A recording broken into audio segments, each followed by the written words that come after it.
escaped. The Navy getting closer to El Mencho.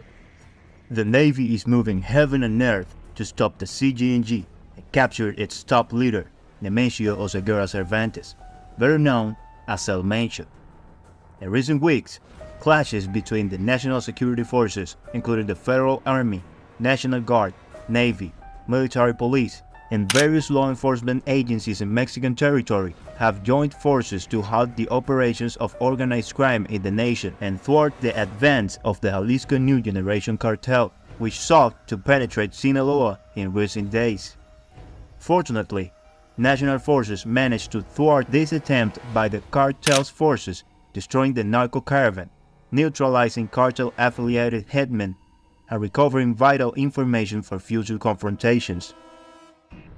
In another significant blow by the authorities and a courageous joint effort, they succeeded in detaining the main plaza boss in Jalisco belonging to the CJNG, who had jurisdiction over an area of great importance to the cartel.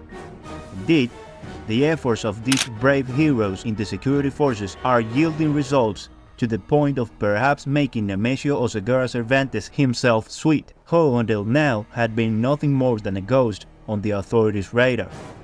However, in a significant turn of events, the Navy managed to locate the alleged whereabouts of the top leader of the Jalisco New Generation Cartel.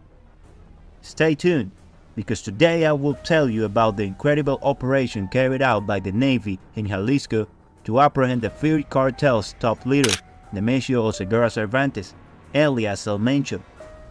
Before we begin, I invite you to subscribe to the channel if you're new. Support us with your powerful like and activate the notification bell. That helps us a lot. Now, let's get started. In an unprecedented military action to combat organized crime, the Mexican Navy conducts a significant operation in Jalisco to capture Nemesio Oseguera Cervantes, alias El Mencho, the leader of the brutal Jalisco New Generation Cartel or CJNG. Unfortunately, despite meticulous planning and the massive presence of security agents, the leader of the CJNG managed to evade capture once again, bringing with his escape an inevitable wave of concern in the fight against drug trafficking in Mexico.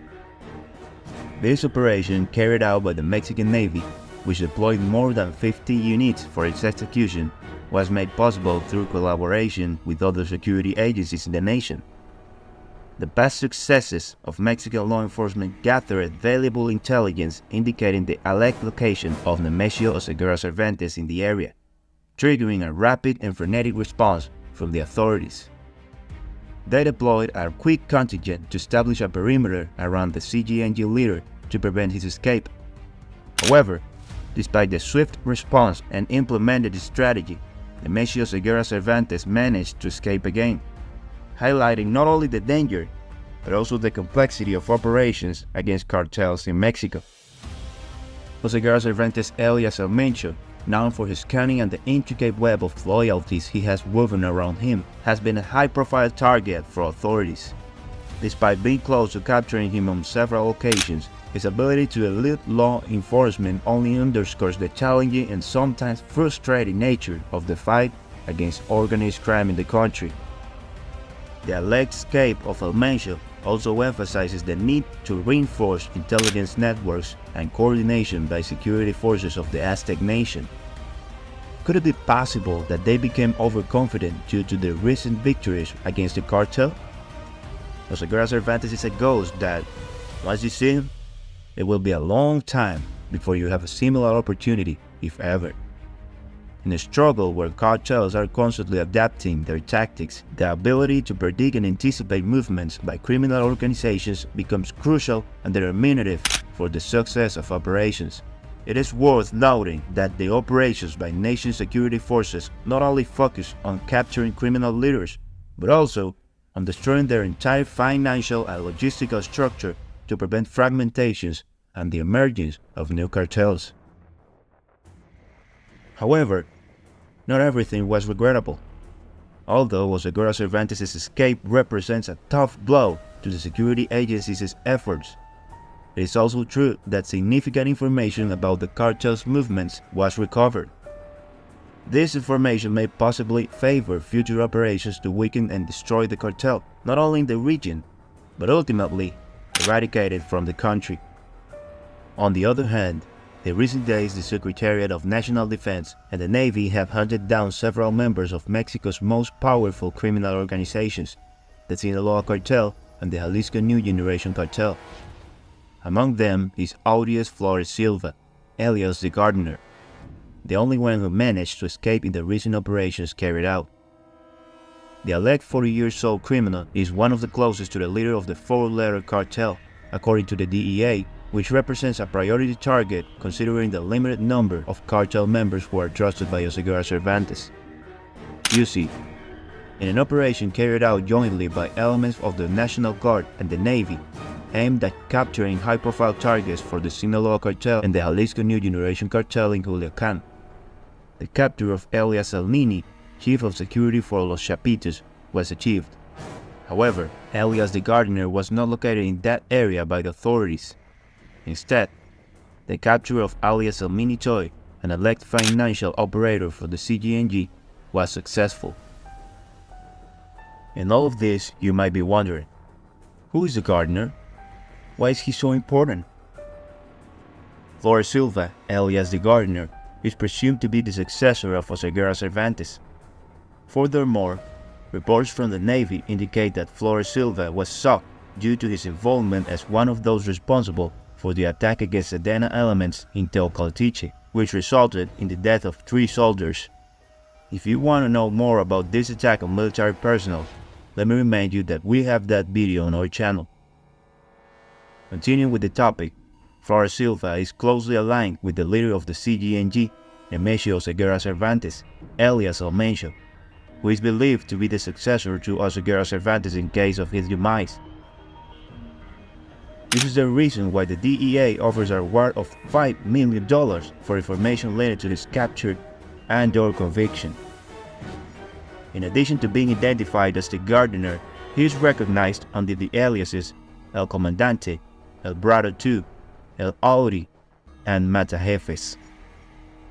The DEA points out that the Gardener, apart from controlling methamphetamine laboratories, oversees the operations of various plants and clandestine airstrips for illicit use.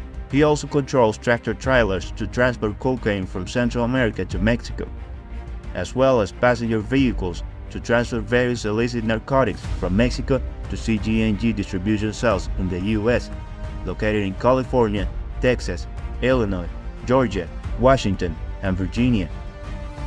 In Mexico, he is identified as the leader of the CJNG in Nayarit. It is necessary to highlight the effort made by Mexican security forces and how their collaborative efforts have allowed them to confront various movements of the cartel, a cartel that was presumed invincible and untouchable, but is beginning to face reality thanks to the constant efforts of the Mexican Navy, National Guard, Federal Army, and various police forces that have made it possible to halt the advance of the CJNG across the nation. Their efforts have once again put El Mencho in check, although, unfortunately, Oseguera Cervantes managed to elude law enforcement once again. The information network managed by El Mencho, as well as the public figures on his payroll, gave him a certain advantage in anticipating operations to capture him. Certainly, Oseguera Cervantes knows how to use his resources, and corruption plays a significant role in carrying out these operations. After all, how did he manage to escape? Did someone tip him off? How deep are the claws of the Jalisco New Generation Cartel in the components of law and government? It is unthinkable that someone deemed it appropriate to support the criminal leader of one of the most violent and bloodthirsty cartels in Mexican history. A cartel that has brought a bitter end to the stories of hundreds of thousands of Mexicans. A cartel that has become a cancer, eating away not only at the Aztec nation, but spreading its metastases to the United States and jeopardizing the stability of all North and Central America. Even now, the cartel is prepared for the eventual death or capture of its maximum leader, as they already have a possible successor who would take the reins of the CJNG if necessary. Flores Silva is another heavyweight in the cartel's structure to consider. Seeking to leave the CJNG without a successor is also a long-term tactic to deprive the cartel of a leader. As we have mentioned in previous videos, Oseguera Cervantes' health forces him to carefully consider who will continue his legacy of death and blood when he finally succumbs to the disease, is defeated or captured. This seems like a clear countdown for El Mencho. Time is running out. Would this force him to make a mistake, or, on the contrary, will it make him even more elusive? That's all for today. As always, grateful that you have joined us until the end. Remember to subscribe to our channel if you are new, leave your powerful like and comment. It helps us a lot to keep growing and bring you the best investigative and up-to-the-minute content. Now, with nothing more to say, until the next video.